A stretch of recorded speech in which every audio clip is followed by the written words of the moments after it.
Our Bible text is Isaiah 42 verse 9.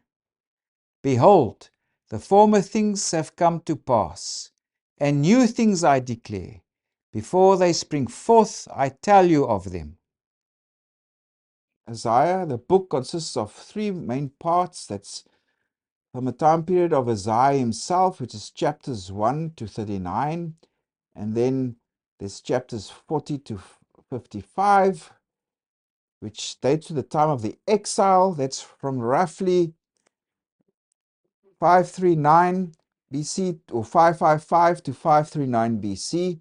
Then, of course, the last chapters of Isaiah dates to after the exile. So now we are dealing with the work of an unknown prophet. He was in exile together with the other Jews in Babylon, on the Babylonian camps.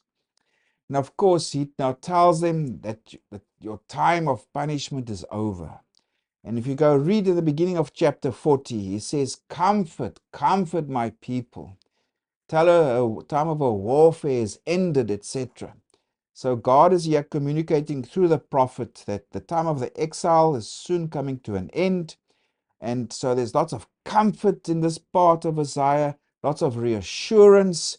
God is saying, I'm going to build a highway. This is a metaphorical highway through the desert where people will return or travel on to return back to Jerusalem. So this is kind of like the second Exodus. This is a new act of redemption by God.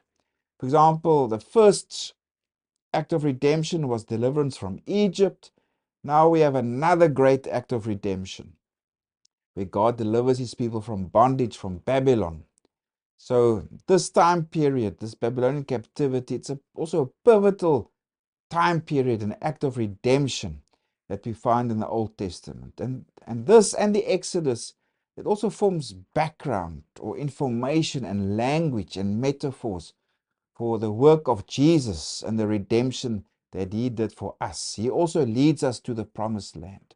Or we also, through him, we return from exile, we go back. Jesus redeems us. In other words, he makes us free, or he purchases our freedom.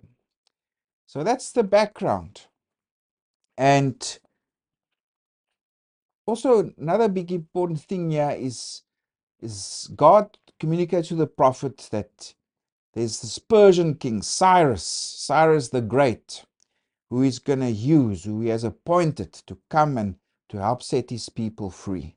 And God also warns the people, or he speaks to the Babylonians, it's no use for you trying to consult your own gods.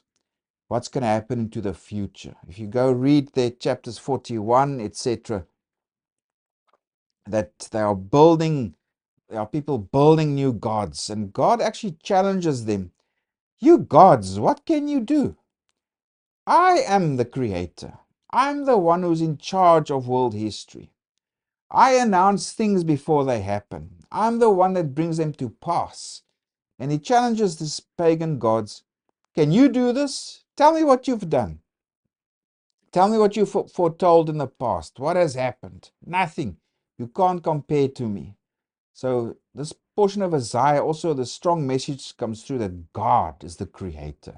God is the fundamental force of creation. He's the Lord of everything. Forget about these silly pagan gods. They don't really exist. They can't do anything.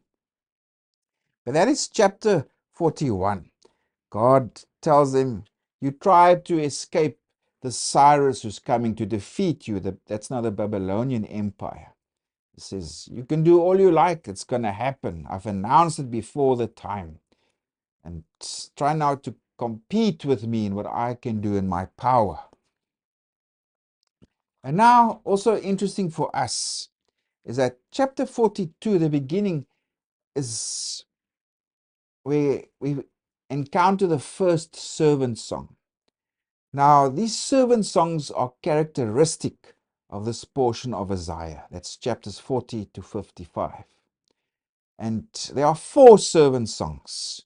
And you find them in chapters 42, verses 1 to 7, in chapter 49, verses 1 to 13, chapter 50, verse 4 to 9, and also chapters 52, verse 13 to chapter 53, verses 12.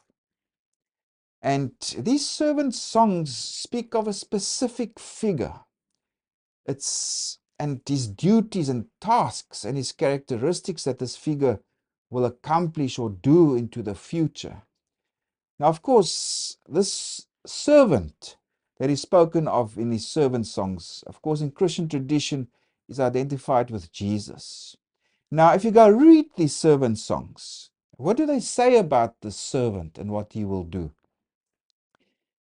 He's a Messiah type figure because he's God's anointed. So he's a royal figure. He's like a king. And also it speaks that he will act as a judge. He will rule. And also that he will establish justice. It also speaks of him being a prophet. It also speaks of the servant figure that he will extend the ministry to Gentiles and to Israel. This servant will also be an agent of a worldwide revelation and salvation. This servant will also mediate a new covenant, and he will be like a new Moses that will lead people back to their land. Also, this servant, he will suffer and die as an offering for sin. So, obviously, the authors of the New Testament, they saw the life of Jesus being spoken of here in these servant songs. So, I would encourage you, go read these servant songs and go see what it says and what he will do and what he will accomplish. Because the people of the New Testament, they saw Jesus. They recognized Jesus in the servant. Now let's come to our textual unit, which is chapter 42, verses 1 to 12. It's where the servant, where he's a champion of justice. And so let's go to chapter 42. Here we encounter our first servant song from verses 1. Yeah, God speaks, he says, "Behold, my servant whom I uphold, my elect one in whom my soul delights. I've put my spirit upon him. He will bring forth justice to the Gentiles," etc. So yeah, there's connections to Jesus. He was anointed by the Spirit at his baptism. He is God's servant and the elect one, etc. And all these characteristics Jesus brought, he lived himself. That's why this text from Isaiah, I mean, we recognize Jesus in this. In the history of the Old Testament, there's no other figure that is the servant who displays all these characteristics. So it's obvious that for the New Testament authors, especially the Gospel authors, they recognize Jesus here. Also from verses 5, the servant who is addressed. Now God commissions him. This is what he must go ahead and do. God again reiterates in verses 5, "I am the creator. I am the one who has stretched out the heavens, etc., and who gives life to people. Forget about those pagan gods. I am the creator." And now he commissions the servant from verse 6. "I, the Lord, have called you in righteousness and will hold your hand. I will keep you and give you as a covenant to the people, as a light to the Gentiles."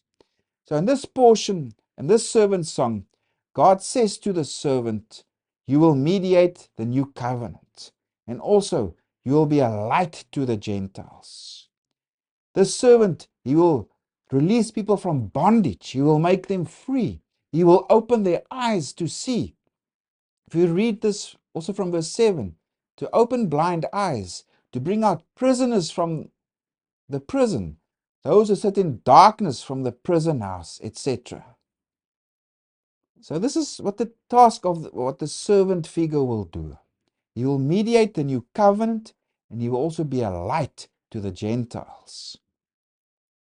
And again in verse 8, God says, "I am the Lord, that is my name, and my glory I will not give to another, nor my praise to carved images." So in other words, God here emphasizes again, I'm the creator. I am the power behind the universe. Not these other pagan gods that the Babylonians worshipped. But now, God also announces that there's a fundamental breach in history. Quite often in this portion of Isaiah, there's a contrast to what the old and the new. So that's our text word also for the Sunday, verses 9. Behold, the former things have come to pass. So God is here referring to the past, the Exodus, people wandering through the wilderness, etc. That's things from the past. But now there's a breach in history. Now something fundamental new is coming about and is being announced. So God says, and new things I declare, before they spring forth, I tell you of them. So God is saying here, specifically in our context here, He's speaking of the servant. He is announcing the servant who will come, will be this royal figure, who will minister to the Gentiles, who will mediate the covenant, etc., who will suffer and die as a sacrifice for sin, etc. God announces that something new now, something new is going to happen. This is the new thing that I'm announcing to you. Again, emphasizing God's sovereignty over creation and history. Unlike those idols who the Babylonians worship, God announces here there's a breach in history. There's something fundamentally new that He is announcing in advance that's happening. It's this coming of the servant figure, who in this context here, He will be a light to the Gentiles and He will mediate the new covenant.